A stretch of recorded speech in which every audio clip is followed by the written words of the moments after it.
Hello and welcome to the Pig Age, Teagasc pig podcast with me, Ciarán Collins, bringing you all the latest news, information and advice to keep Irish pig farmers up to date. And for this episode, we're looking at the review of the 2020 financial year and looking forward to the outlook for 2021 with Michael McKeon, Specialist Pig Development Officer at Teagasc Moorepark. And I first asked Michael how the expectations for 2020 panned out. This time last year, the expectations were very high at the start of the year. The pig price was very high, $1.98 a kilo. Feed looked very steady going forward into 2020, and the Chinese demand for pig meat was looking very, very good. Unfortunately, didn't quite turn out as we had hoped because we didn't reckon on the COVID. We didn't know about COVID at the end of last year. It was only into January that we heard about it, and as a result of COVID, largely the price dropped from 198 to about 158 now. So over the year, it was a steady slide the whole way down. So it didn't quite end as well as expected, I suppose. Okay, and was that price drop, was it all COVID related? It wasn't all COVID related, but most of it actually was. It started off, I suppose, with the Chinese lockdown in February. So they were locked down for 6 to 8 weeks. So at the time, they weren't taking in any of pig meat, and the shops and stuff like that were affected. And also there's no manufacturing going on, and the ports were closed. So as a result of that, all of the refrigerated containers that were on the sea at the time all got stuck in the ports, and it ended up that there was about 60 to 65% of all of the global refrigerated containers were stuck over in China at the time of the lockdown. And the problem with that is that it takes about 6 weeks to get them back. So even though China opened up again at the end of March, it actually took about another 6 weeks to get all of the containers back. So it was into early May before we got over the logistics problem with that.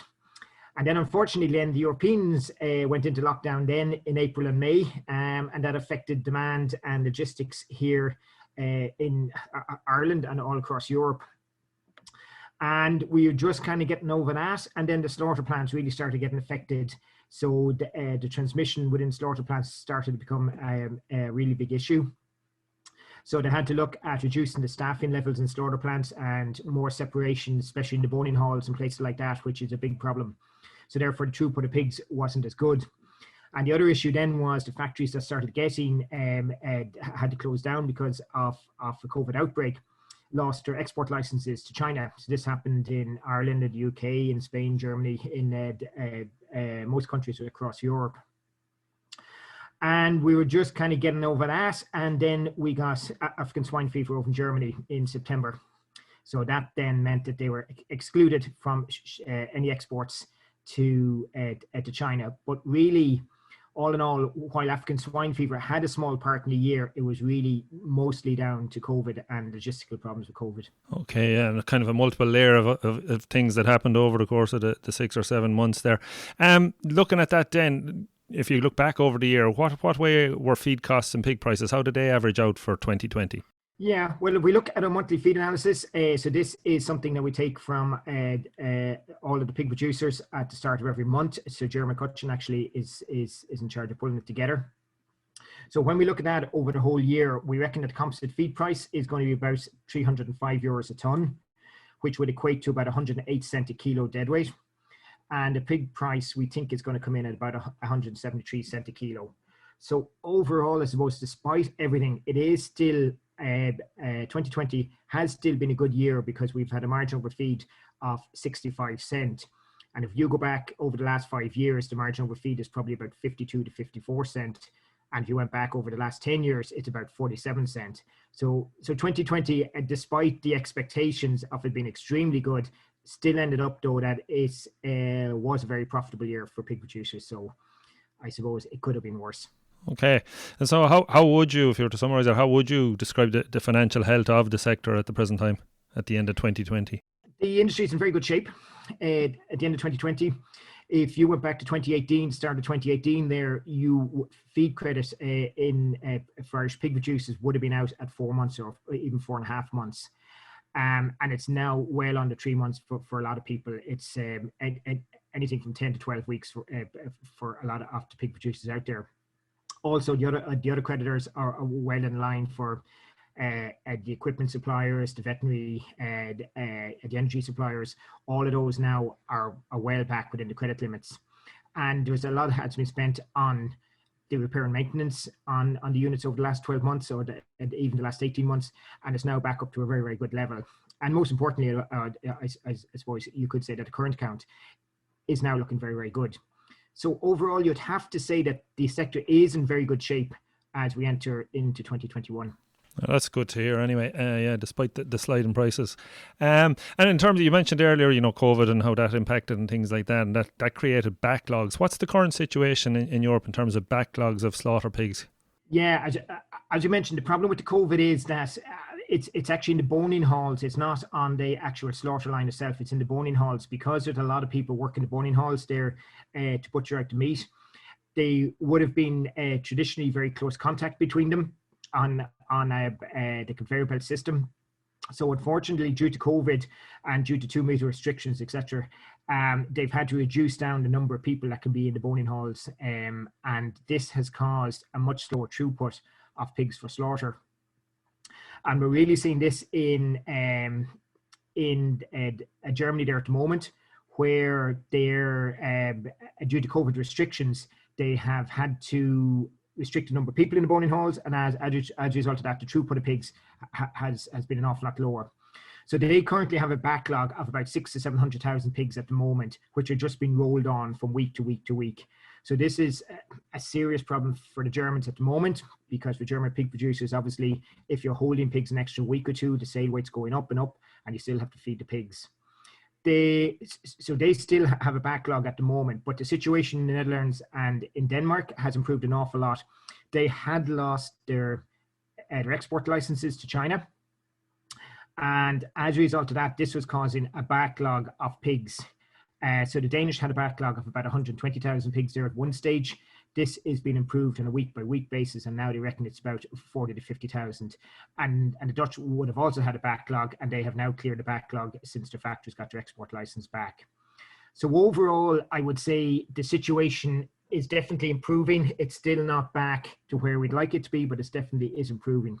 So it's good news, I suppose, on that side of things. Okay, so hopefully that'll take a bit of pressure and ease the pressure on pig price and so on. Moving forward then into 2021, what's the outlook? Is it looking a bit more steady, or what way is it looking? I suppose, at the risk of getting splinters from sitting on the fence, I'll give you a yes and a no answer to that. The outlook is better because of the COVID vaccine for humans. So this obviously will help to reduce a lot of the logistical problems there within the slaughter plants, and even the transport of the pig meat around the world and stuff like that.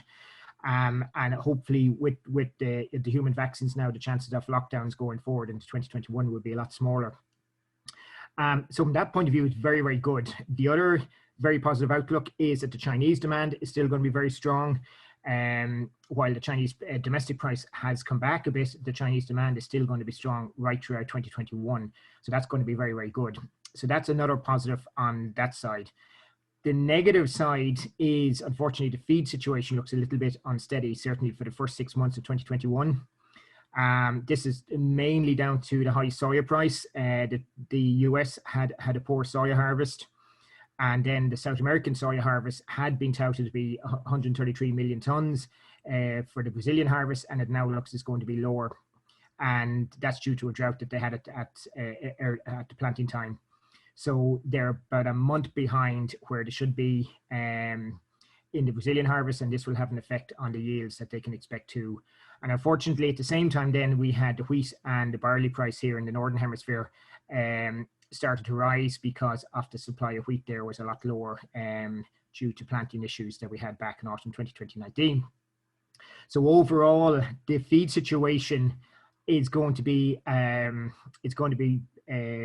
suppose, upward pressure on it for the first quarters, quarter one and quarter two of 2021. So it's going to be a little bit unsteady. So overall, you'd have to say that, look, 2021 will be a lot steadier than 2020, but that wouldn't be hard.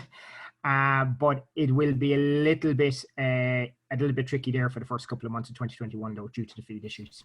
Okay, and just on the Chinese situation, we know that there's been a massive cull of sows and pigs because of African swine fever. Is African swine fever still an issue there, and how near are they to getting back to full recovery? Yeah, it's difficult to know how big an issue it is, but due to reports there from veterinary sources there who have been over there and looking at the situation, they say that African swine fever is still it's still, I suppose, circulating over in China at the moment. There's obviously no vaccine for it, so if it'll be very hard to control it, and it is very hard to control it. So what they're doing is a destock policy.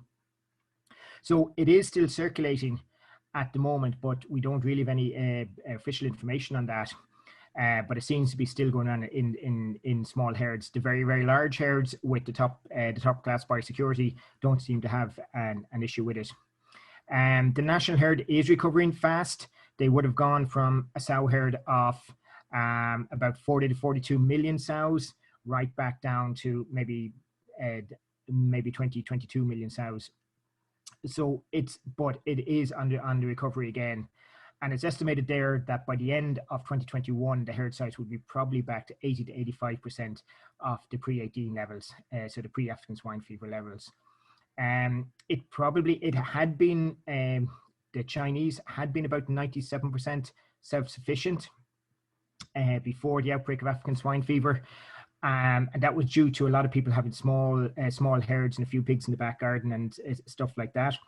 But it will probably not get back to the 97% self-sufficiency again, because of just the policy there of having less of the backyard pigs and larger units. So they probably get back to 93, 94% self-sufficiency, but that will be still probably about 2 years away. That's amazing, really, the recovery, if you think about it, in from where they were, half their herd gone, and then 2 years later they're pushing towards getting back up to 80, 85%. How did they manage that? I suppose they managed it because they're extremely well organized. So they drew up rules and laws, and they got very, very organized on a national scale. They also did a clampdown on all of their pig movements. They looked at slaughter plants. They looked at wet markets. They looked at live pig sales. And then they also looked at compulsory culling of herds. And in some areas there, they wouldn't allow the herds to restock because, one, they didn't want pigs in the area because it might have been too industrialized, or also that they couldn't ensure that the biosecurity levels were high enough so that they wouldn't break down again. So therefore, that you may have been paid for your herd to be culled or your small number of pigs be culled, but you weren't allowed to restock it either. So they're able to do some buffer zones like that. And I suppose at the end of the day, there has been a huge investment in it. The estimated the investment has been about 26 billion over the last 2 years, just for building new pig units. And the way that that's broken down for new pig units is that there was a 50% grant available, and then the other 50% was on an interest-free loan. So that's where you could really see the benefit if you had some money to invest. It was a bit of a no-brainer to try to put up huge sow units there on an isolated site. And in some ways, I suppose it's probably been the largest and the fastest restock ever for any of animal species anywhere in the world. Like the level of it is just absolutely massive. It's unbelievably impressive, in fairness. Speaking of other countries, I suppose the elephant in the room, we're all hopeful for an agreement on Brexit, but what happens if it doesn't and there's a fallout? What's the possible fallout? For Irish agriculture, I suppose we're definitely hoping for an agreement. Just for the pig sector, but 45% of our exports are going to the UK market, and even 12% of our pigs are going for slaughter up in Northern Ireland. So it does have a significant effect on the Irish pig sector.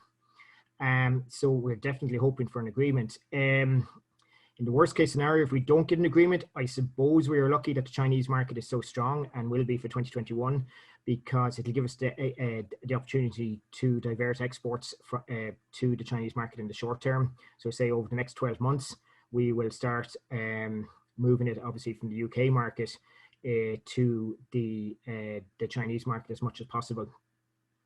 In the medium term, though, it will be a much bigger problem, because as the Chinese market slows down, the levels of imports that they'll want as we get into 2022, 2023, etc., will be lower.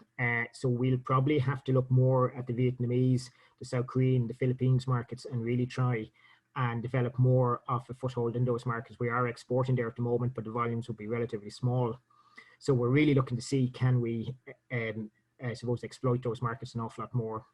Having said that, we're still hoping for a Brexit agreement. It's not over till it's over. So even though it's getting down to crunch time, we're still hoping for an agreement on that. Absolutely. So thanks for that, Michael. Just to sum up then, if a couple of bullet points, how would you describe the review of 2020 and the outlook for 2021? Yeah, I suppose 2020 didn't live up to expectation, but it still was a very profitable year for pig producers. They were still very, very happy with the margin over feed. As I said, it's 65 cent there was a very high margin over feed for them. The profit margin 2020 will be lower, there's no doubt about it, due to the feed and due to pig prices having moved down. But you would have to still say that the pig industry going forward into 2021 is still in a very good state. And it's in a very good state looking for the years ahead too. It's coming off a very strong platform, and you'd have to be optimistic for the years ahead. Okay, thanks very much, Michael. No problem at all, Ciarán. You're very welcome. That's it for the latest episode of The Pig Edge, and my thanks to Michael McKeon for joining me on the show. Don't forget to rate, review and subscribe on Apple Podcasts or Spotify so you never miss a show. And for more farming information, go to teagasc.ie. I'm Ciarán Collins, and thanks for listening.